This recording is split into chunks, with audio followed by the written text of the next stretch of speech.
오늘은 부활절입니다. 이제 하나님 앞에 우리의 마음과 정성을 다해서 예배를 올려드리겠습니다. 우리 주 예수 그리스도의 하나님 아버지께 찬양을 드립시다. 하나님께서는 그 크신 자비로 우리를 새로 태어나게 하셨습니다.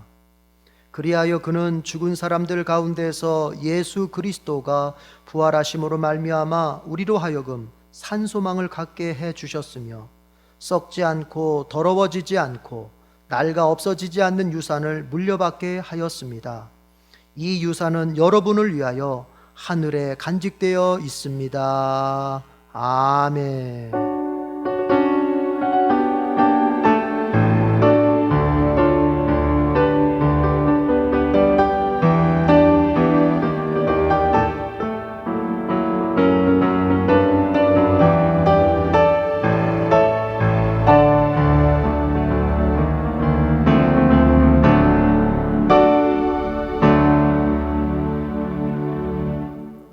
죽음의 권세를 깨뜨리시고 다시 사신 예수 그리스도를 찬양하고 경배합니다. 부활의 첫 열매가 되셔서 우리의 부활까지 보증해 주신 주님 참 감사합니다. 코로나19의 상황을 경험하며 이 몸과 이 세상은 절대 안전한 곳이 되지 못함을 실감합니다. 그러므로 우리는 주님의 나라와 부활의 몸을 더욱 소망하게 됩니다. 오늘 이 예배를 드리며 이 소망과 믿음이 더욱 견고해지게 하옵소서. 예수 그리스도의 이름으로 기원하옵나이다. 아멘. 우리 다 같이 일어납시다. 기쁨으로 나오는 자 찬양 드리겠습니다.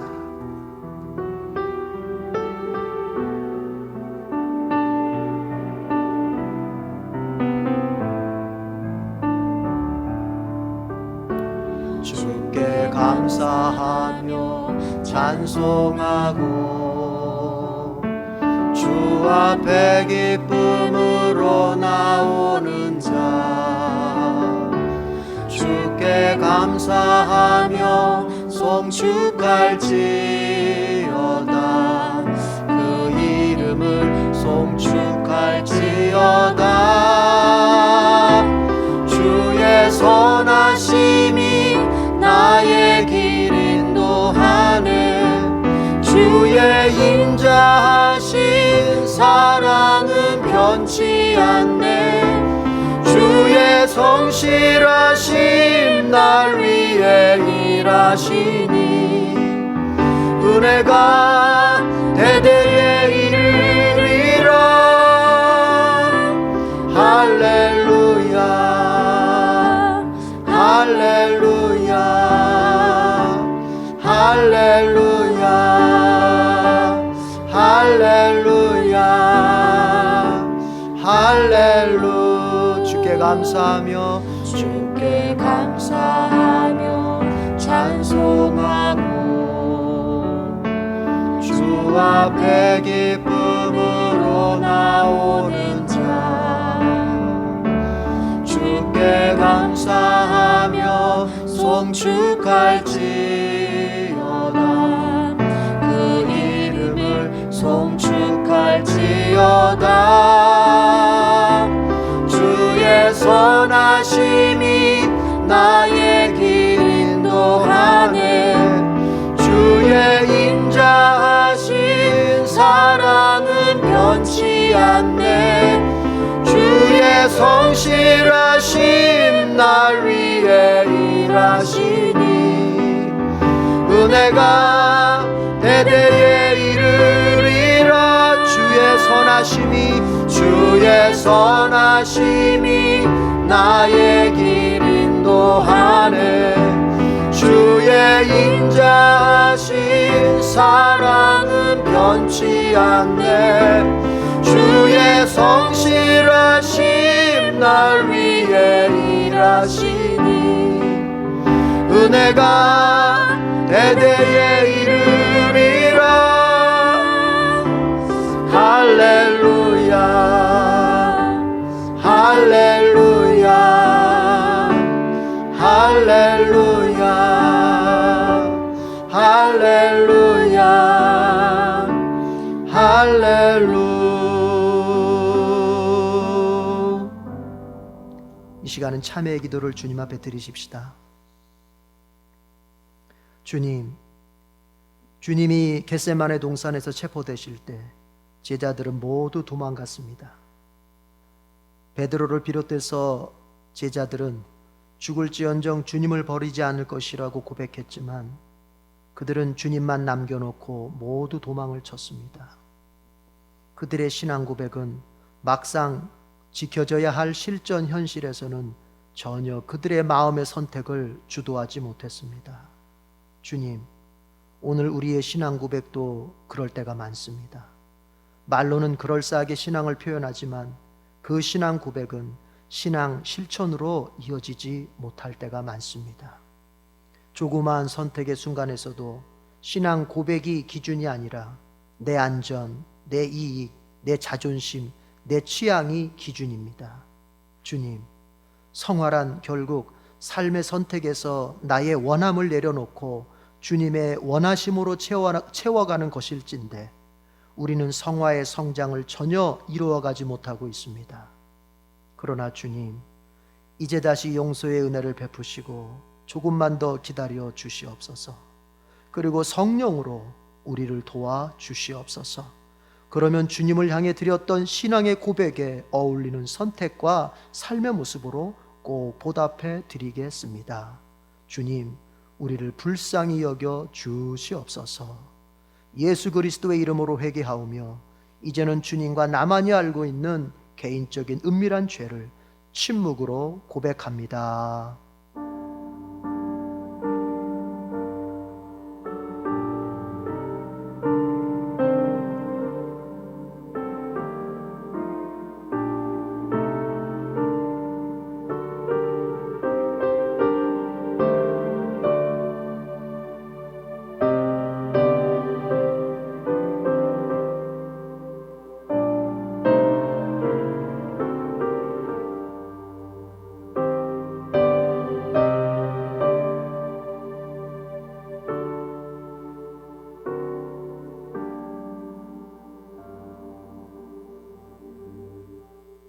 주님께 참여하는 사람들에게 우리 주님께서는 용서의 말씀을 이렇게 베풀어 주십니다.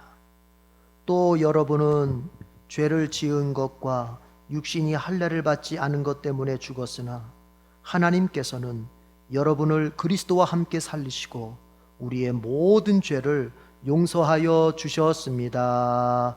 아멘. 자리에 앉겠습니다. 영광의 찬송, 찬송가 26장을 부르겠습니다.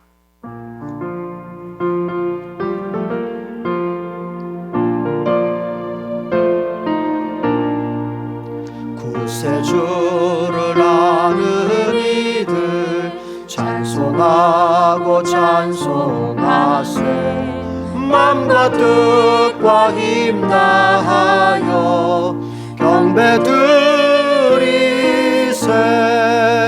주를 알지 못한 이들 주가 친히 인도하사 그의 피로 구속하니 찬송 부르세. 약한 사람 도움 받아 시험 중에 참게 되니 모든 죄를 이기는 믿음뿐이라. 진리 되신 우리 주는 영원토록 변함없네. 성도들아 주를 믿어 길이 섬기세. 사도신경을 고백합니다. 나는 전능하신 아버지 하나님 천지의 창조주를 믿습니다. 나는 그의 유일하신 아들 우리 주 예수 그리스도를 믿습니다. 그는 성령으로 잉태되어 동정녀 마리아에게서 나시고 본디오 빌라도에게 고난을 받아 십자가에 못 박혀 죽으시고 장사된 지 사흘 만에 죽은 자 가운데서 다시 살아나셨으며 하늘에 오르시어 전능하신 아버지 하나님 우편에 앉아 계시다가 거기로부터 살아있는 자와 죽은 자를 심판하러 오십니다. 나는 성령을 믿으며 거룩한 공교회와 성도의 교제와 죄를 용서받는 것과 몸의 부활과 영생을 믿습니다. 아멘. 시편 118편 14절에서 21절의 말씀으로 성시를 교독하겠습니다. 시편 118편 14절에서 21절입니다.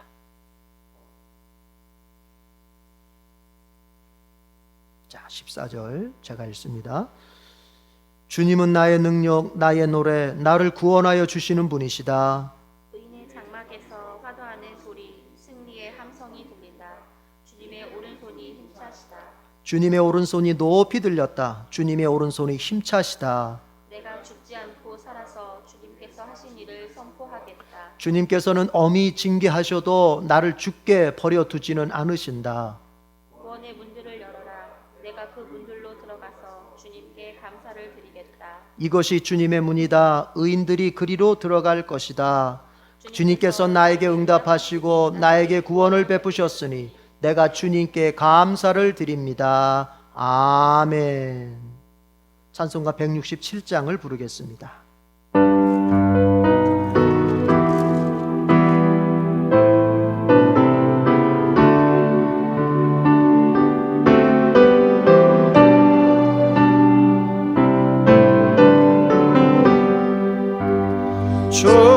즐겁도다 이날 세세에 할 말 사망 권세 깨고 하늘이 열려 죽은 자가 다시 살아나와서 생명의 주 예수 찬송하도다. 즐겁도다 이날 세세에 할 말 사망 권세 깨고 승리하셨네. 부활하신 주님 나타나시니 천지 만물 모두 새 옷 입었네. 꽃은 만발하고 잎이 우거져 승리하신 주를 찬송하도다. 즐겁도다 이날 세세에 할 말 사망 권세 깨고 승리하셨네. 생명의 주 예수 죽음 이기고 무덤 문을 열고 살아나셨네. 주의 말씀대로 이루어져서 사흘 만에 다시 살아나셨네. 즐겁도다 이날 세세에 할 말 사망 권세 깨고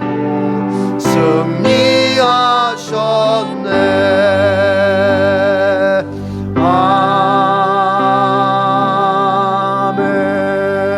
아멘.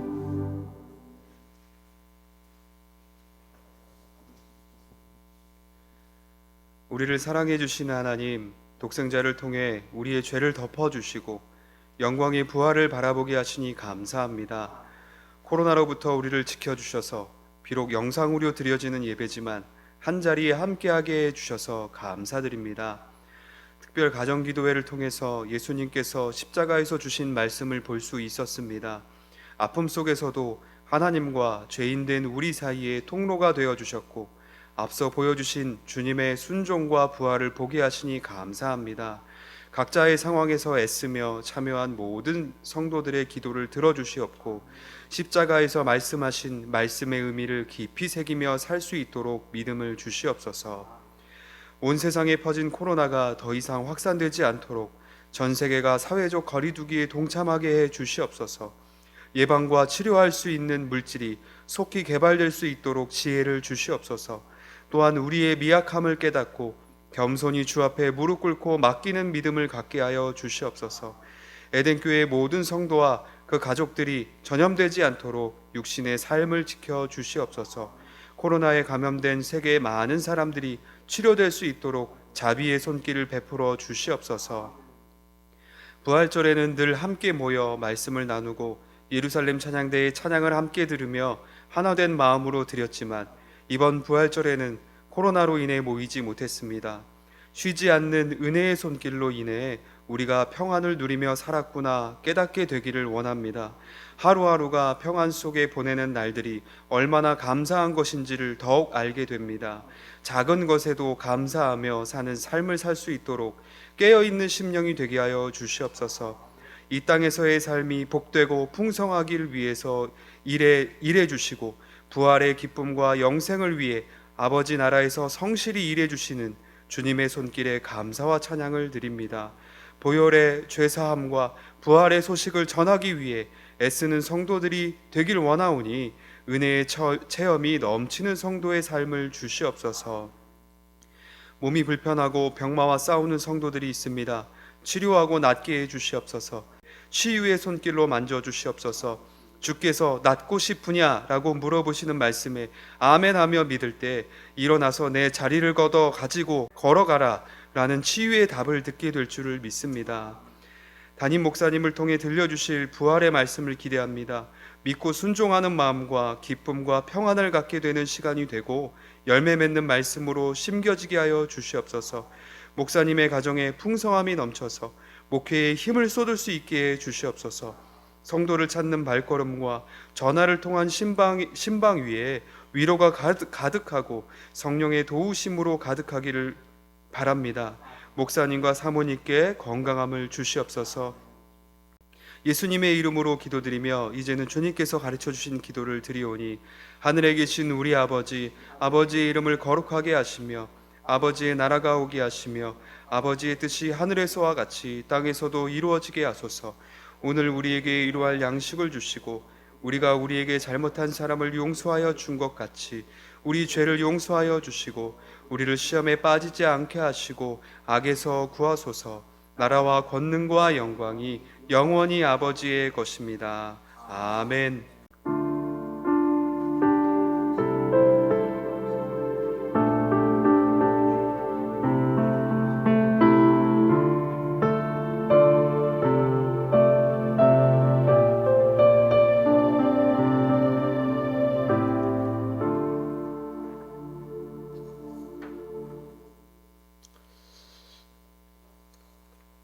오늘 우리에게 주신 하나님의 말씀 신약성경 두 군데를 보겠습니다.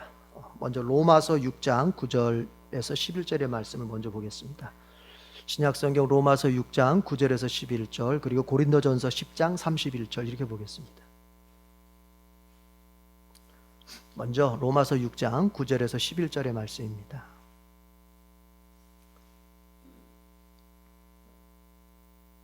다 찾으신 줄로 알고 자, 세 절이니까 우리가 합독하죠. 같이 시작.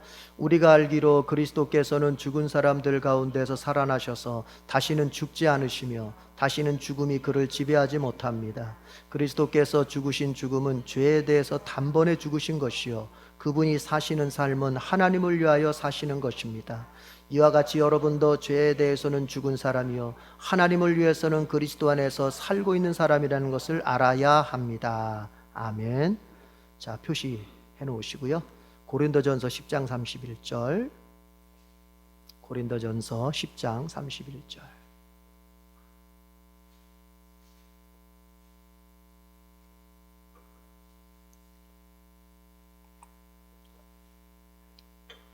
다 같이 읽겠습니다. 시작. 그러므로 여러분은 먹든지 마시든지 무슨 일을 하든지 모든 것을 하나님의 영광을 위하여 하십시오. 아멘. 찬송가 165장을 같이 부릅시다. 찬송가 165장.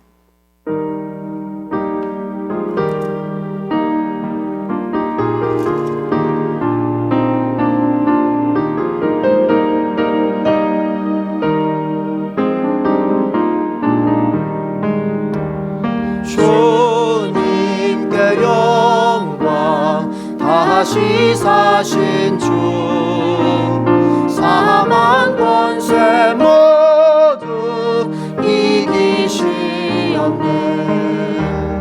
흰 옷 입은 천사 돌을 옮겼고, 누우셨던 곳은 비어 있었네. 주님께 영광, 다시 사신 주, 사망 권세 모두 이기시었네. 부활의 주님 나타나시사, 두려움과 의심 물리치셨네. 주의 교회 기뻐 찬송하여라. 다시 사신 주님 죽음 이겼네. 주님께 영광, 다시 사신 주, 사망 권세 모두 이기시었네. 생명의 임금, 영광의 주님, 주님 없는 삶은 헛될 뿐이라. 주의 사랑으로 세상이 요단 건너 본향 하게 하소서. 주님께 영광, 다시 사신 주, 사망 권세 모두 이기시었네. 기도하겠습니다. 하나님 아버지, 시간 함께 해주시옵소서. 주의 말씀이 우리 안에 믿음으로 역사되게 해주시옵소서.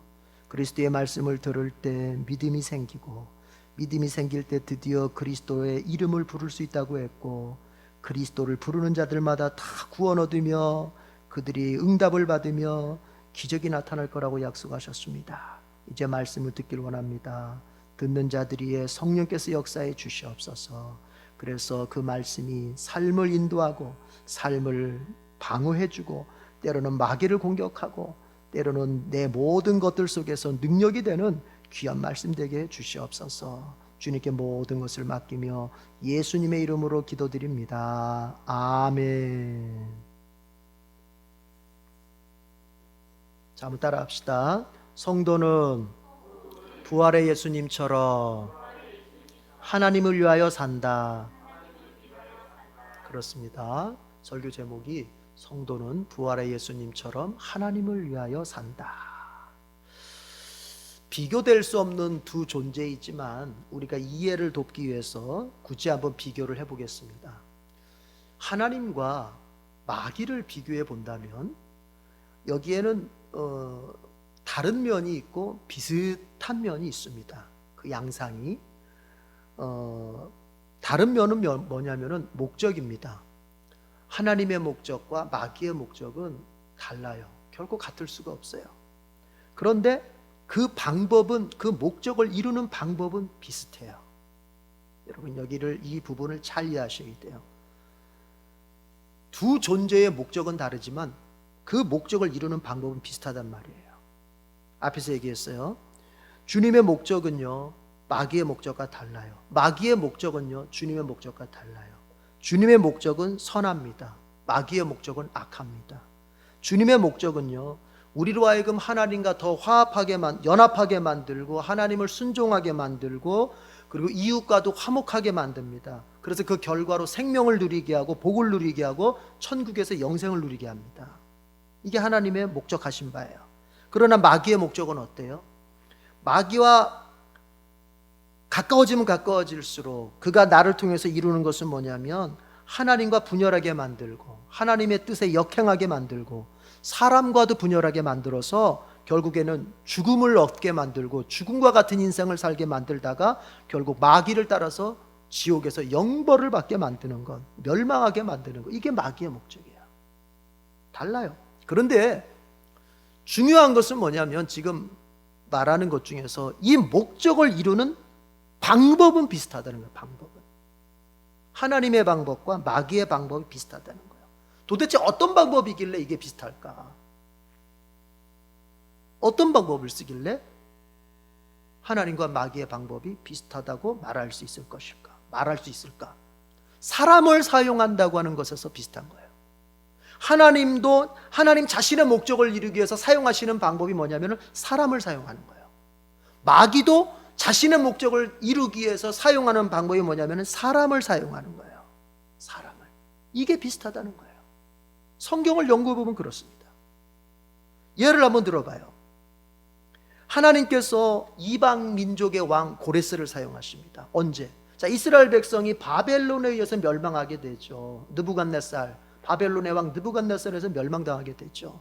그런데 주님께서 예레미야를 통해서 뭐라고 약속하셨냐면은 너희가 바벨론의 포로로 끌려간 지 70년째가 되면 내가 너희들을 반드시 고국으로 회복시켜 주겠다. 돌아오게 만들어 주겠다. 해방시켜 주겠다. 약속하셨어요. 그런데 이 약속을 하나님이 어떻게 지키시냐면은 페르시아의 왕 고레스를 하나님이 강력하게 만들어가지고 바벨론을 멸망을 시켜버리는 거예요. 바벨론이 멸망당할 거라고 생각을 못했어요. 그러나 하나님이 이 고레스, 일반 역사에서는 키루스, 페르시아의 왕 키루스를 갖다가 아주 강력하게 만들어서 그 바벨론을 멸망을 시켜버리는 거예요. 그런데 바벨론의 그 정복 민족에 대한 그 피정복 민족에 대한 그 정책은 뭐냐면은 강압 정책, 강압 정책. 그냥 못 살게 구는 거야. 아주 그냥 억압하고. 그러나 이 고레스는 어떤 정책을 피게 되냐면 관용 정책을 피게 됩니다. 각 민족들의 자치권을 인정해주고 각 민족들을 자기 고국으로 다 돌려보냅니다. 그래서 하나님께서 이 고레스를 통해서 이스라엘 민족이 그 바벨론의 포로 생활 70년 만에 다시 이스라엘 땅으로, 유다 땅으로 돌아오게 만드시는 거예요. 그때 누구를 사용하세요? 고레스를 사용하시는 거예요. 이방의 왕이지만 고레스를 사용하시는 거예요. 예.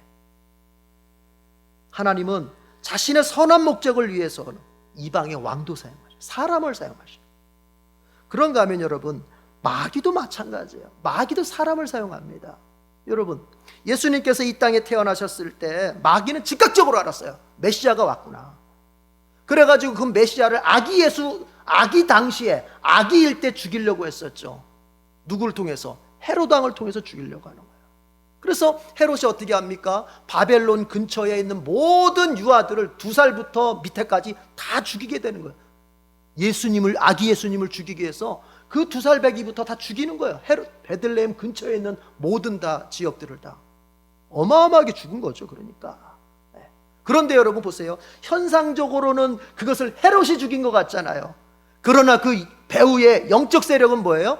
마귀가 하는 거예요. 마귀가 예수님을 공격하기 위해서, 마귀가 예수님을 죽이기 위해서 헤롯이라고 하는 당대의 권력자를 사용하게 되는 거예요. 이런 원리로 돌아가요. 그런데 사람을 사용하는 이 방법, 하나님도 자신의 목적을 이루기 위해서 사람을 사용하고 마귀도 자신의 목적을 이루기 위해서 사람을 사용하는 이 원리는 성경 역사에만, 성경의 이야기 속에서만 되는 게 아니에요. 그것은 일반 역사, 세속의 역사, 이 세상의 역사 속에도 그대로 적용이 된다는 것을 여러분이 기억하셔야 됩니다. 이 현 세상의 역사 속에서도 주님은 사람을 사용하셔서 이 땅에 좋은 것을 주시고 마귀는 사람을 사용해서 현 역사 속에서 이 세상에 나쁜 것을 주려고 하는 거예요. 이거를 기억해야 돼요. 여러분, 한번 되짚어보면 역사를 우리 주님께서 우리 민족의 세종대왕을 통해서 우리 민족에게 한글이라고 하는 엄청난 유산을 주신 거예요. 너무나 위대한 유산을. 그런가 하면 마귀는 우리나라 우리 민족 속에 김일성이라고 하는 이 악령에 사로잡힌 사람을 줘서 동족상잔의 비극을 일으켜서 수많은 우리의 그 동족들이 같이 죽어간 거예요. 같이. 이게 그냥 되는 게 아니에요. 하나님이 사용하느냐 마귀가 사용하느냐. 세계 역사를 보십시오. 주님은 알렉산더 플레밍을 통해서 여러분 페니실린이라고 하는 최초의 항생제를 발견하게 해가지고 어떻게 합니까? 제가 역사책을 보니까 그 당시에 그 우리의 평균 연령이 50대래요. 50대. 근데 이 50대의 평균 연령이 80대로 늘 수 있었던 것은 뭐냐? 이건 다 플레밍의 덕분이다. 항생제 발명 덕분. 이렇게 평가를 하더라고요. 플레밍을 통해서 주님이 항생제를 주셔가지고 그냥 병에 걸렸다면 죽어가는 사람들을 다 살려주시는 거예요. 이게 주님이 주시는 거예요. 일반 은총 차원에서. 왜? 하나님이 만드신 이 창조의 세상, 하나님이 창조하신 자신의 형상대로 지은 인간, 그리고 이 만물을 갖다가 보존하시기 위해서 플레밍을 통해서 그렇게 베푸시는 거예요. 그런가 하면 마귀는 어떻습니까? 히틀러를 통해서 세계전쟁을 일으키고 그 많은 사람들을 죽이고, 특별히 하나님의 백성 유대민족을 그 600만 명이나 그냥 가스실에다 집어넣고, 원래 히틀러가 유대인을 씨를 말리려고 했거든요. 씨를. 왜냐하면 유대인들 때문에 우리 게르만족이 못 산다 해가지고 유대인 민족을 씨를 말리려고 했던 거거든요. 히틀러가 했을까요? 아니죠. 히틀러 뒤에 누가 있어요? 마귀가 있는 거예요. 마귀가. 신자는 그걸 볼 줄 알아야 돼요. 신자는. 여러분, 이렇게 하나님도 마귀도 자신의 목적을 이루기 위해서 사람을 통해서 역사하는 거예요. 그러면 우리는 이제 영적인 세계를 알고 있는 우리 신자들은, 기독교인들은 어떤 사람을 볼 때 그가 하나님의 일을 대리하는 사람인지 마귀의 일을 대리하는 사람인지를 분별할 줄 알아야 돼요. 제가 예수님을 제대로 믿어보려고 할 때 나타났던 현상이 뭐냐면, 교회는 어렸을 때부터 다녔습니다. 그러나 내가 어느 순간부터 정말 예수님 정말 제대로 믿어봐야 되겠다 했을 때부터 나타나는 증상이 뭐냐면, 선택의 기준이 바뀌는 거였어요. 선택의 기준. 예전에는 교회를 다녔어도 정말 진지하게 고민하면서 주님 앞에 신앙생활을 하지 않았을 때는 선택의 기준이 항상 나였어요. 교회를 다니면서도. 그러나 내가 예수님을 정말 제대로 믿어보려고 할 때는 선택의 기준이 더 이상 내가 아니라 주님이셨어요. 내 원함이 아니라 주님의 원함이었어요. 내 뜻이 아니라 주님의 뜻이었어요. 그게 바뀌더라고요. 그게. 제가 군대 생활 이제 5년 정도 하고 마치면서 이제 전역을 할 때 직장에서 스카우트 제의가 있었습니다. 돈 많이 준다고, 백화점에서 보안 관리하는. 그래서 돈 많이 줘. 그런데 보니까 여러분, 주일 성수를 못해요. 저는 거기 딱 포기했습니다. 안 갔습니다. 왜요? 주님이 원하시는 것이 아니라고 나는 확신했기 때문에 안 갔습니다. 그것이 나에게 있어서 달라진 점이었어요. 여러분, 정말 주님을 제대로 믿어보려고 하면요, 꼭 나타나는 게 뭐냐? 이 선택의 기준에 대한 이 갈등을 넘어가게 돼 있어요. 이게 내 뜻대로 할 것이냐, 주님 뜻대로 할 것이냐. 이제 며칠 후면 선거가 있지요. 여러분, 제가 옛날에는요, 선거할 때요, 이제 저에게 선거권이 주어진 순간부터 이제 제가 국회의원을 뽑든 대통령을 뽑든 선거할 때 어떻게 뽑았냐면요, 저는 이렇게 뽑았어요. 딱 봐가지고 좀 착해 보이는 사람, 누가 더 약자 편을 잘 드나. 그러니까 내가 보기에 저 사람은 좀 약자 편을 잘 드는 것 같아. 가난한 사람 편을 잘 드는 것 같아. 그리고 제 고향이 또 어딘데, 고향 그쪽하고도 좀 연결이 돼. 그러면 제가 그 사람 뽑았습니다, 옛날에는. 그러나 제가 예수님을 제대로 믿어보려고 하는 순간부터는 기준이 달라졌어요. 달라졌어요. 더 이상 그렇게 뽑지 않아요. 중요한 건 이거예요. 성경적으로 더 누가 옳으냐. 좋습니다. 가난한 사람 편을 들고 약자 편에 서는 거 훌륭합니다. 그러나 그가 만약에 성경적으로 옳지 않다면, 주님 보시기에 옳지 않다면 난 그 사람 뽑지 않겠다. 만약 누군가가 정말 인격적으로 흠이 있고 정말 그에게 있어서 부족한 점이 조금 있다 할지라도 그가 성경의 가치를 지키려고 한다면 나는 그 사람을 뽑겠다 하는 쪽으로 저는 바뀌었습니다. 그래서 저를 보는 사람들이 그래요. 달라졌다, 이렇게 얘기를 해요. 과거에 알았던 사람들이. 저는 그게 맞다고 생각합니다. 우리는 성경적으로 옳은 사람을 지지하는 것이 맞다고 생각합니다. 왜요? 그 배후에 누가 있느냐를 봐야 된다는 거예요.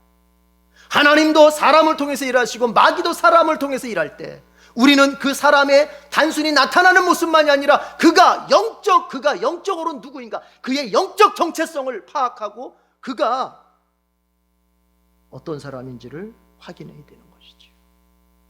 여러분, 호치민이라는 사람이 있어요. 이분 베트남의 영웅 아닙니까? 베트남의 독립 영웅이잖아요, 이 사람이.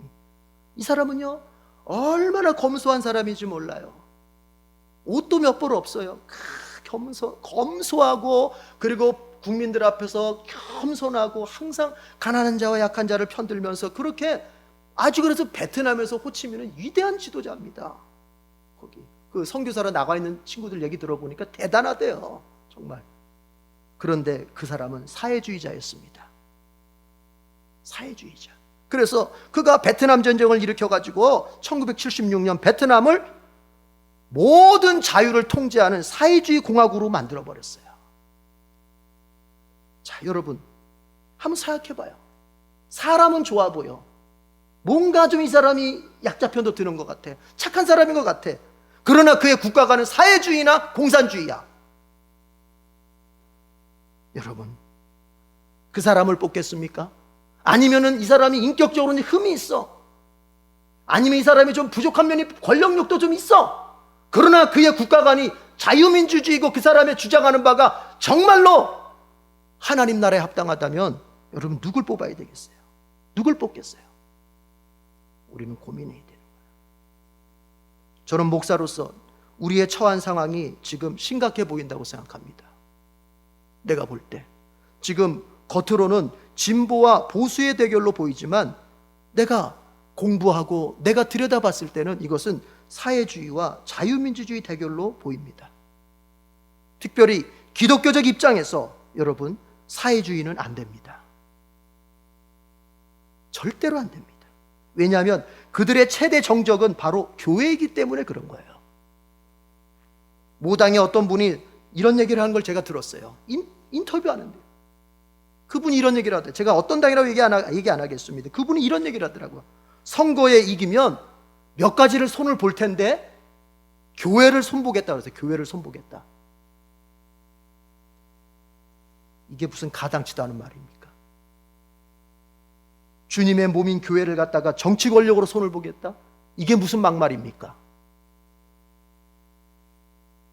더 안타까운 건 뭔지 아세요? 그 말하는 그 사람이 바로 어떤 교회의 안수 집사예요. 도대체 그 안수 집사, 그 집사는 주님을 아는 겁니까? 교회를 아는 겁니까? 한국 교회사를 공부하다 보면요, 6.25 때 그리스도인들을 잡아서 그리스도인들을 찾아내서 죽인 사람이 누구냐면 바로 그리스도인들이었어요. 교회를 더 핍박하고 교회를 무너뜨린 사람이 누구냐? 바로 교회 다니는 사람들이었어요. 6.25 때. 그러니까 한국 교회에서 현대사 다 나옵니다. 근대사, 현대사에. 강량욱이라는 사람이 있잖아요. 이 강량욱이라는 사람이, 그 사람이 제가 나왔던 장로의신학대가 원래 평양에 있었잖아요. 그게. 그래서 평양신학교, 평양장로의신학교. 그것이 남한에 넘어와서 이제 장로의신학교 아닙니까? 그 평양장로의신학교를 졸업한 목사예요. 그런데 그 사람이 북한의 모든 교회들을 다 파괴하고 북한의 모든 기독교 신앙을 다 말살시킨 사람 아닙니까? 김일성의 외척이죠, 외척. 그 당시에 아주 그 부흥 강사로서 아주 명성을 날렸던 그분이 기도하며 정말 안진뱅이 일으켰던 김익두 목사님 같은, 김익두 목사님을 갖다가 꼬셔가지고 그냥 강양욱이 꼬셔가지고 김일성을 지지하게 만들고 해가지고는 그 모든 그 김익두 목사님 당시에 대단했거든요, 그 명성이. 근데 김익두 목사님이 김일성을 갖다가 지지해버리니까, 근데 이분이 무슨 그 공산주의 사상을 지지해서가 아니라 하도 그냥 그 강양욱이 와서 그냥 괴롭히고 유혹하고 하니까는 그냥 귀찮으니까 한 거예요. 근데 그 김익두 목사님 한 분이 김일성을 지지했을 때 북한의 전 교회가 그냥 김일성을 다 지지했던 거 아니에요. 그러면서 북한이 공산주의로 확 넘어간 거 아닙니까? 그러면서 어떻게 됐어요? 교회가 다 말살되고 그 교인들이 다 남한으로 넘어온 거 아닙니까? 그래서 세운 교회가 영락교회고, 영락교회와 한경진 목사님 그걸 북한에서 봤기 때문에 너무너무 기가 차가지고 남한에 와서 뭘 합니까? 그 남로당 박헌영, 이 남쪽의 공산주의자 박헌영을 갖다가 쫓아낸 거 아닙니까? 북한으로. 남한에서도 그 교회에다가 그런 일이, 기독교에 그런 일이 벌어질까 봐.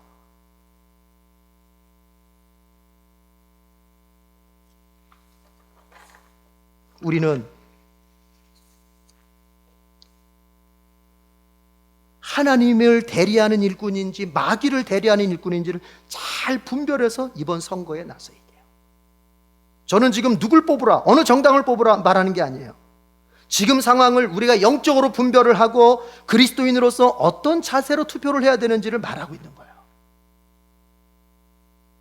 가만히 보십시오. 그 사람을 살펴보십시오. 주님의 말씀에 정면 도전하고 교회를 적대시하는 사람을 뽑으면 안 돼요. 그게 여당이든 야당이든 중요하지 않아요. 제가 뭐 많은 걸 얘기할 수 있겠지만 그러면 뭐 선거법 위반, 뭐 오해 소지가 있으니까 대표적으로 두 가지 얘기하면요. 첫 번째 뭐냐? 동성애 차별금지법. 이거 외치는 사람, 이 외치는 거 정당 후보 안 됩니다. 성경적으로 동성애는 분명히 죄예요. 여러분, 우리가 동성애자를 갖다가 인권을 존중해주고 그의 입장을 우리가 정말 같이 해주고 불쌍히 해주고 이건 필요합니다. 교회가 동성애자들을 갖다가 짓밟자는 얘기가 아니에요. 그러나 만약에 우리 에덴교회에 동성애자가 와서 예배를 드린다면 나는 그를 존중할 것이고 나는 그를 사랑할 것이고 나는 그를 섬길 겁니다. 그러나 그렇다고 해서 그 사람한테 동성애가 선한 것이라고 말할 수는 없어요. 그럴 수는 없는 거예요. 이건 다른 얘기예요. 그런데 자꾸 이 동성애법, 동성혼법을 갖다가 정당화시켜가지고 이 나라의 성경적, 전통적 가정을 깨려고 하는 그런 사람들은 안 돼요. 이건 주님께 도전하는 거예요. 이건. 또 한 가지는 종교차별금지법입니다. 이걸 외치는 사람은 안 돼요. 여러분, 이 종교차별금지법이 가만히 보면요, 각 종교가 서로 다투지 말고 이렇게 차별하지 말고 서로 이렇게 사이좋게 지내자라고 하는 것 같은데 그 내용을 더 들어가 보면 뭐냐? 기독교를 갖다가 제약하려고 하는 거예요. 다른 종교들은 별로거든요. 기독교를 제약하려고 하는 거예요. 겉으로 볼 때는 타인의 종교 생활을 존중하는 법처럼 보이지만 그 의도는 기독교의 뜨거운 신앙활동, 기독교의 뜨거운 전도활동을 갖다가 제동을 걸려고 하는 거예요. 여러분, 기독교는 생명력 그 자체 아닙니까? 생명력이 넘치면 이게 역동적인 거예요. 밖으로 뻗어나가게 되는 거예요. 전도하게 되고 자꾸 예수 믿으라고 말하게 되고 학교를 세워서 전도하려고 하고 병원을 세워서 전도하려고 이런 거 하려고 하는 거예요. 이렇게 하게 되는 거예요. 그런 거 못하게 하려고 하는 그런 거 못하게. 예수 믿으라고 강요하지 말라는 거예요. 불편하니까. 다른 사회인들이 불편하니까 너 예수 믿으라고 말하지 말라. 그걸 종교차별금지법으로 막 묶은 거예요. 그래서 미션 스쿨이면서 전도 못하게 하는 거예요. 기독교인 보고 전도하지 말라고 하는 건 죽으라고 하는 거예요. 죽으라고 하는 거예요. 여러분, 복음을 전하지 않는 교회, 복음을 전하지 않는 기독교의 기관들이 무슨 소용이 있겠습니까? 이걸 못하게 하는 게 종교차별금지법. 그러니까 법을요, 이름만 들어가지고 겉으로만 보면 안 돼. 그 내용을 파고 들어봐야 돼. 뭘 의도하는지. 법은 의도하는 바가 반드시 있는 겁니다. 의도하는 바가. 그것을 볼 수 있어야 한다. 여러분, 그런데요, 제가 공부를 더 해보니까 이 동성애나 종교차별금지법 이것을 주장하는 사람들의 거의 공통점이 있어요. 다 그런 건 아니지만 뭐냐? 그 사람들은 대부분이 사회주의나 공산주의를 주장하는 사람들이에요. 그 제가 역사를 더 공부해 봤어요. 왜 그럴까? 무슨 연관성일까? 이렇게 됩니다. 여러분, 유럽에서 공산주의가 확장될 때 유럽이 다 공산주의 사상에 넘어가는데 유일하게 넘어가지 않는 데가 어디냐면은 영국이에요. 영국. 영국이 왜 넘어가지 않을까? 영국은 당시에 감리교의 창시자였던 존 웨슬레의 그 신앙운동, 이 부흥운동을 해서 영국은요 복음이 충만했어요. 그 당시에. 그러니까 복음이 충만하니까 뭐냐? 가정이 튼튼해요. 가정이. 그냥 여러분 그렇잖아요. 복음이 충만하면은 가정이 건전하고 가정이 정말 튼튼해지는 거예요. 이 가정이 튼튼해지니까 여러분 공산주의 사상이 들어갈 틈이 없더라는 거예요. 거기에. 그래서 이 공산주의자들이 생각한 게 이 공산주의 사상을 확장시키려면은 가정을 깨야 되는 거구나 라고 생각을 하게 된 거예요. 그러면 가정을 깨야 되는데 어떤 가정? 성경적으로 지지받는 이 가정의 형태를 깨야 되는 거예요.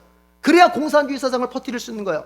그래서 남여가 이성이 결혼해서 세우는 그 성경적 가정이 아니라 여여가 만드는 이 동성애적 가정을 만들어서 건전한 가정을 깨려는 방법을 그들이 만들었던 거예요. 그거를 무슨 근거야? 헬라의 그리스의 철학자들 그 사람들 다 동성애자, 소크라테스도 동성애자니까 다 그런 거 갖다 쓰는데 중요한 건 공산주의 사상을 확장시키기 위해서는 건전한 가정을 깨야 되겠기에 동성애를 투입하는 거예요. 그런데 동성애를 그냥 투입하면은 이게 분명히 저항에 부딪히니까 어떻게 포장하는 줄 아십니까?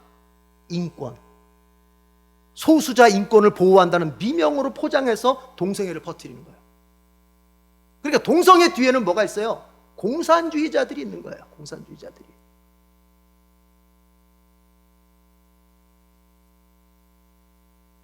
그런데 이 가정을 갖다가 깨야 하는 공산이고, 그래도 동성애.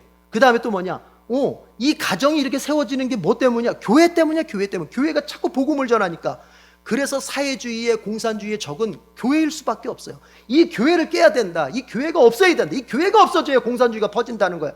교회가 건강하게 서 있는 그 나라, 그 집단은 공산주의가 들어갈 수가 없어요. 그러니까 어떻게 됩니까? 여러분, 그 교회를 묶어놓기 위해서 유럽에서는 뭘 쓰게 되냐면 이슬람 차별금지법을 쓰게 되는 거예요. 일종의 종교차별금지법이죠. 기독교만 종교냐? 이슬람은 왜 포기하면 안 돼? 이슬람 차별금지법을 쓰게 되는 것입니다. 그래서 유럽에 가보십시오. 기독교의 꽃이라고 하는 유럽이 지금 교회는 없어지고 이슬람으로 더 가득한 거예요. 이슬람으로. 그러면서 교회가 점점 힘을 잃어가고, 교회가 힘을 잃어가니까 복음이 없어지니까 가정들은 다 넘어지고 동성애가 판을 치고, 그 다음 뭐예요? 공산주의가 장악하는 거예요. 다 그냥 사회주의가. 이게 유럽의 역사예요. 지금 우리나라에 이걸 시도하려고 하는 그 세력들이 보인다, 이겁니다. 기독교는 자유의 종교 아닙니까? 진리의 영이 계신 곳에는 자유함이 있다는 거 아닙니까? 그래서 사회주의나 공산주의 같이 할 수가 없는 거예요. 여러분,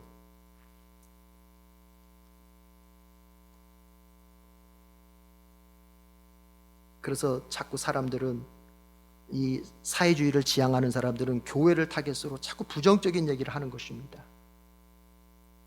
언론이 수상합니다. 요즘 자꾸 교회에 대해서 부정적인 얘기하고, 자꾸 교회에 대해서 안 좋은 걸 자꾸 사람들한테 부각시킵니다. 아니, 우리만 해도 그렇잖아요. 지금 코로나19 때문에 우리도 온라인으로 다 바꾸고 다 이렇게 지금 전국에 있는 교회들이 협조해서 이렇게 애쓰고 있는데, 그런 교회들이 협조하는 내용은 방송에 한 번도 안 나오고, 뭐예요? 뭐 강행한다, 예배를 강행한다, 그냥 모이지 말라고 하는데 모인다, 이런 것만 막 내보내면서. 그래서 우리 총회장이 지난주에, 우리 그 통합측 총회장이 성명서를 발표했습니다.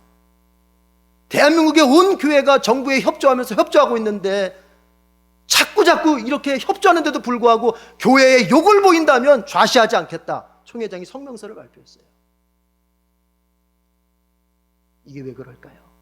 그냥 되는 것일까요? 아니요. 배후에 영적 세력이 있는 거예요. 영적 세력이. 여러분, 이런 사회 분위기 속에서 그리스도의 제자이며 교회인 우리가 선거를 해야 되는 것입니다. 신앙의 관점에서 보자면 선거는 영적인 전쟁이에요. 이렇게까지 표현하는 이유는 뭐냐? 여러분, 단순하게 좋은 사람 하나 뽑고 그냥 나한테 이익 주는 사람 하나 뽑는 이게 선거가 아니라, 정말 저 사람이 하나님을 대리할 사람인지 아니면 마귀를 대리할 사람으로 보이는지를, 영적 정체성을 갖다가 내가 들여다보면서, 그러다 들여다보고 그 사람을 뽑을지 말지를 결정해야 되는 거예요. 오늘 바울은 이렇게 말합니다. 그리스도께서 죽으셨다가 살아나셨다. 그리고 죽음이 다시는 그를 지배하지 못하게 되었다. 그렇습니다. 여러분, 부활의 생명은요, 다시는 죽음에 지배받지 않는 생명이에요. 우리 주님께서 부활하신 것처럼 우리도 반드시 부활할 것입니다. 부활한 우리는 다시는 죽음의 지배를 받지 않습니다. 얼마나 코로나 때문에 벌벌 떱니까? 얼마나 지금 이 질병 때문에 두려워하고 걱정합니까? 우리가 서로 겁쟁이라 그럴까봐 표현은 안 하지만 얼마나 벌벌 떱니까? 그러나 여러분, 우리가 부활의 몸을 입은 다음에는 다시는 이런 죽음의 지배를 받지 않는 거예요. 우리 주님께서 우리를 그렇게 만들어 주실 거예요. 주님이 그렇게 되신 것처럼 우리를 그렇게 만들어 주실 거예요. 10절에서 말합니다. 그리스도께서 죽으신 죽음은 죄에 대해서 단번에 죽으신 죽음이, 이게 무슨 말이에요? 이해를 하셔야 돼요. 뭐냐? 우리를 구원하시기 위한 단 한 번만 필요한 죽음이라는 거예요. 여러분, 이렇게 생각할 수 있죠. 내가 죄 지을 때마다, 내가 죄를 여러 번 짓는데 그럼 내 죄가 용서받을 때마다 예수님이 계속 죽어야 됩니까? 아니죠. 왜요? 예수님의 십자가의 죽으심은 단번에 완전한 죽음이기 때문에, 그리고 그분의 죽음은 영원한 효과가 있는 죽음이기 때문에, 그분은 2000년 전 한 번 죽으심으로써 우리의 세상 말세 그날까지 우리의 죄를 다 용서할 수 있는 거예요. 그 얘기를 바울이 지금 하는 거예요. 그러면서 덧붙이는 말이 뭡니까? 부활하신 그 주님이 사시는 삶은, 그의 죽음은 죄에 대해서 단번에 죽음, 우리를 용서하시기에 완전한 죽음이요, 그분이 사시는 삶은 하나님을 위하여 사시는 것이다. 부활하신 주님의 삶의 목적이 뭐냐? 하나님을 위하여. 11절이 더 중요하죠. 이와 같이, 따라합시다. 이와 같이. 무슨 얘기입니까? 주님께서 부활하셔서 하나님을 위하여 사는 것처럼 우리도 이처럼 살아야 된다. 우리도 이처럼 하나님을 위해서 사는 그런 신자들이 되어야 된다라고 바울이 11절에서 말하고 있는 거예요. 이 얘기가 왜 여러분 선거 이야기와 연결이 되죠? 주님을 위하여 산다고 하는 것은 여러분, 우리에게 모든 일상의 생활들이 다 하나님을 위하여 진행될 수 있어야 되는 거예요. 그래서 아까 우리가 읽었던 로마서 본문에서는 뭘 가르쳐 줍니까? 우리 부활을 약속받고 그리스도 안에서 구원받은 우리의 삶의 목적은 무엇이 될 수 있어야 한다? 하나님을 위하는 것이 될 수 있어야 한다고 딱 못 박아 얘기했죠. 그러면은 하나님을 위하여 살긴 살되 그 범위가, 적용의 범위가, 하나님을 위하여 사는 삶의 적용의 범위가 어디까지 확대가 돼야 되느냐라고 이야기할 때 고린도전서 10장 31절이 필요한 것입니다. 바울은 뭐라고 말합니까? 너희가 먹든지 마시든지 무엇을 하든지 모든 것을 다 하나님의 영광을 위해서 하라. 그러니까 무슨 얘기입니까? 내가 하나님을 위하여 살아야 되는 삶에 있어서 이것은 하나님을 위해 살고, 이것은 나를 위해 살고, 이것은 내가 원하는 대로 하고, 이건 하나님이 원하시는 대로 하고, 교회에서 하는 일은 하나님이 원하시는 대로 하고, 교회 밖에서 선택하는 것은 내가 원하는 대로 하고, 주님께서 교회에서 장로 피택하는 것은 주님이 원하는 일꾼 뽑고, 밖에서 국회의원 뽑을 때는 국회의원 세상적 기준을 가지고 뽑는 것, 이게 아니란 얘기예요. 모든 것이 다 하나님을 위하여 될 수 있어야 된다. 여러분, 우리 주님께서 부활하시면서 단번에 그리고 영원히 우리의 죄를 다 씻었고, 그분이 부활의 첫 열매가 되시면서 내가 부활한 것처럼 내가 너도 부활시켜 줄 거라고 약속하셨습니다. 그러니 더 이상 죽을까 두려워하지 마십시오. 여러분, 담대하게 사십시오. 당당하게 사십시오. 우리는 부활을 약속받은 사람들입니다.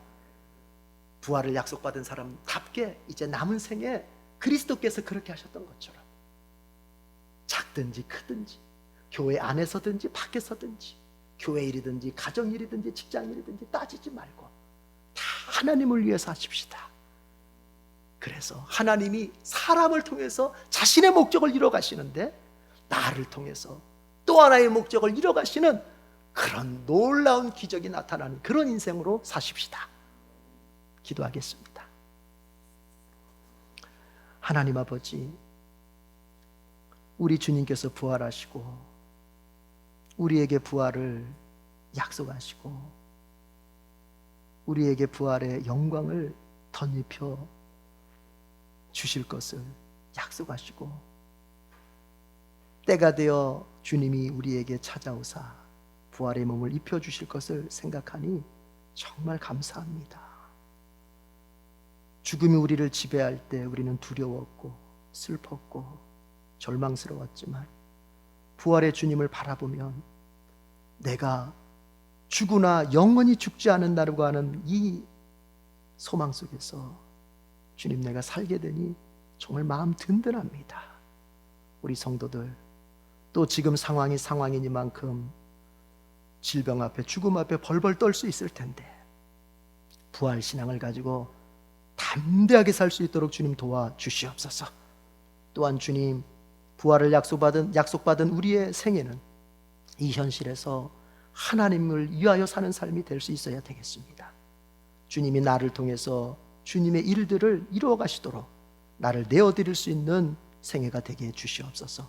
아울러 주님, 이 나라의 아주 중요한 행사 4월 15일 선거가 있는데 우리가 그 선거에 임하면서 단순히 세상 사람들의 마인드가 아니라 우리 신자들은 영적인 마인드를 가지고 그 후보자들의 영적 정체성이 무엇인지를 살피고 그들이 하나님을 대리할지 아니면 마귀를 대리할지를 분별하면서 우리가 그렇게 선거에 임할 수 있도록 도와주시옵소서. 주님, 그래서 이 나라 이 민족의 미래가 더욱 밝아지게 하시고 하나님의 일꾼들이, 하나님을 대리하는 일꾼들이 많이 뽑혀서 우리가 우리 자손들에게 물려주는 대한민국이 더욱더 복되고 평화롭고 꿈이 가득한 그런 대한민국 되도록 주님 은혜 베풀어 주시옵소서. 감사합니다. 예수님의 이름으로 기도드립니다. 아멘. 216장 부르면서 온라인으로 봉헌하겠습니다.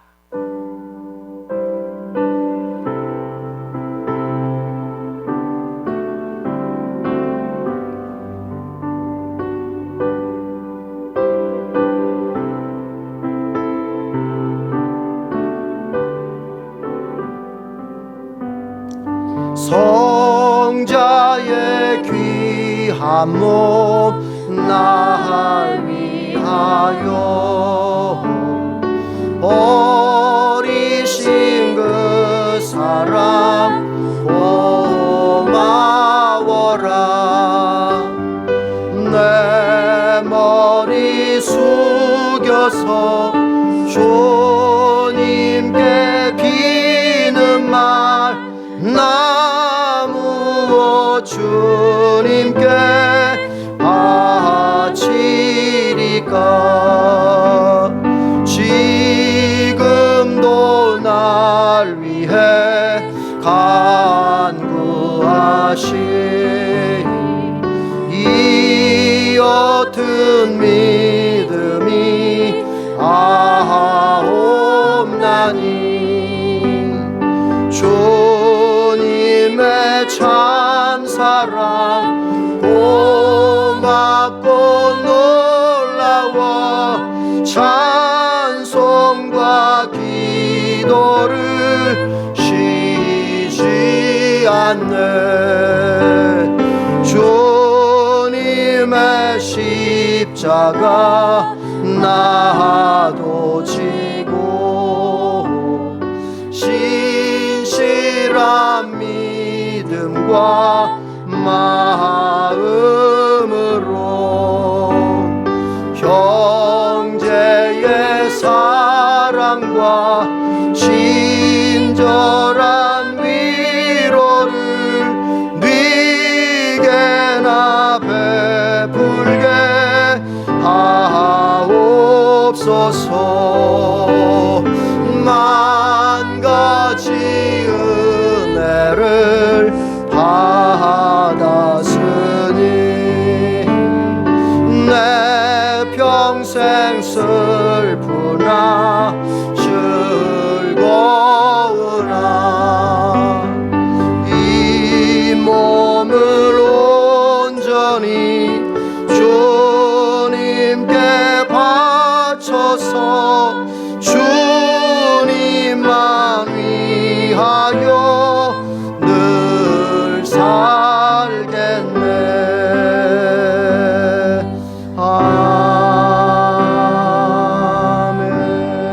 아멘. 기도하겠습니다. 하나님 아버지, 우리에게 이 좋은 나라 주셔서 감사합니다. 신앙생활을 자유롭게 할 수 있는 이 대한민국 자유민주주의 국가로 삼아주시고 주님께서 이렇게 아름답게 성장시켜 주신 것 정말 감사합니다. 주님, 이제 주님께서 우리로 하여금 기도케 하시는 것은 이 대한민국이 더욱더 아름답고 더욱더 성장하고 특별히 영적인 면에서 더욱더 거룩해지는 나라가 되어서 하나님께 참으로 인정받는 대한민국 되는 것, 이것을 놓고 기도하게 하십니다.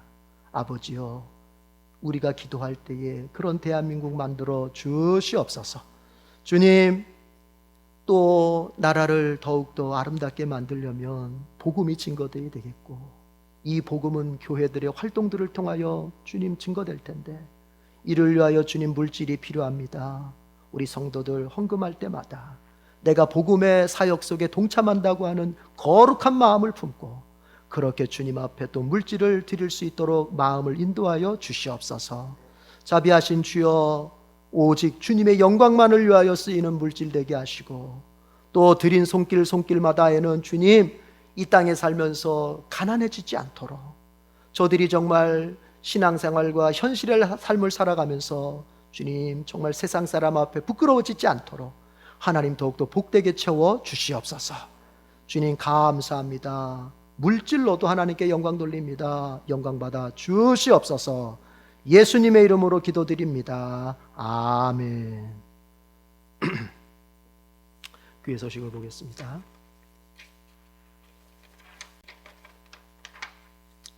우리 좀 멀리 떨어져 있지만 같이 서로 인사하십시다. 두 마디의 인사입니다. 다 같이 시작. 당신이 저보다 훌륭하십니다. 당신은 저에게 소중합니다. 오늘은 부활절입니다. 우리 주님께서 다시 살아나신 이날, 여러분 잊지 말 것은 우리도 이 날이 반드시 있습니다. 특별가정 기도회를 성실하게 실행해 주셔서 감사합니다. 여러분의 기도의 제목들이 응답되기를 축복합니다. 4월 15일 수요 바이블 투어 신명기 가정예배로 드립니다. 여러분 놓치지 말고 꼭 그렇게 가정예배 드리시고요. 이제 여러분들이 드렸는지 안 드렸는지 제가 확인을 해야 되겠습니다. 그래서 교우들은 신명기 가정예배 실행 여부를 구역장에게 보고해 주시길 바라고, 우리 구역장님들은 이번에 그거 특별 가정 기도에 보고하셨듯이 우리 구역장님들은 저한테 보고해 주시기를 부탁드리겠습니다. 4월 19일 주일 예배는 온라인 예배로 드립니다. 다음 주 주일도 온라인 예배로 드립니다. 4월 15일은 국회의원 선거가 있는 날입니다. 한 사람도 빠짐없이 모두 선거에 참여할 수 있기를 바랍니다. 다 같이 일어나겠습니다.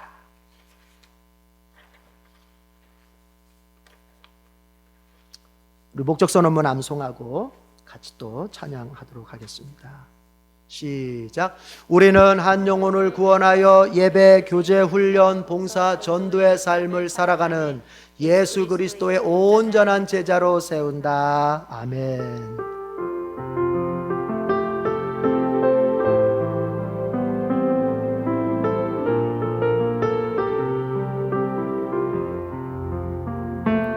우리는 한 영혼을 구원하여 예배, 교제, 훈련, 봉사, 전도의 삶을 살아가는 예수 그리스도의 온전한 제자로 세운다. 주여 한 영혼을, 주여 한 영혼을 구원해 주소서. 주여 그 이름을 불러주옵소서.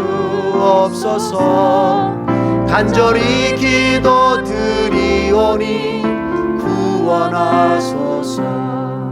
함께 천국에서 주를 뵙게 하소서. 내 입술은 연약하나 주는 강하시니 내 입술이 주전할 때 능력 나타내소서. 주여 한 영혼을 구원하소서. 닫힌 마음 문을 열어주소서. 주여 그 이름을 불러주소서. 거절할 수 없는 은혜 주소서.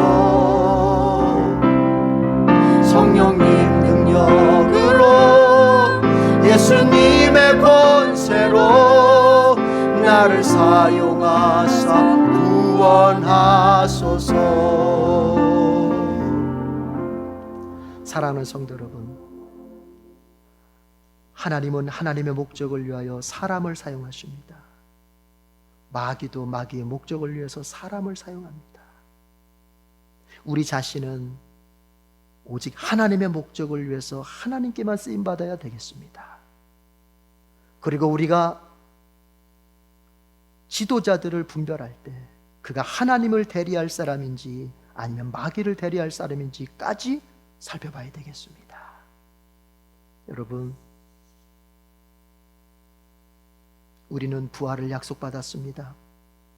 질병이 가깝게 있어도, 죽음이 가깝게 있어도 두려워하지 말고 담대하게 사십시다.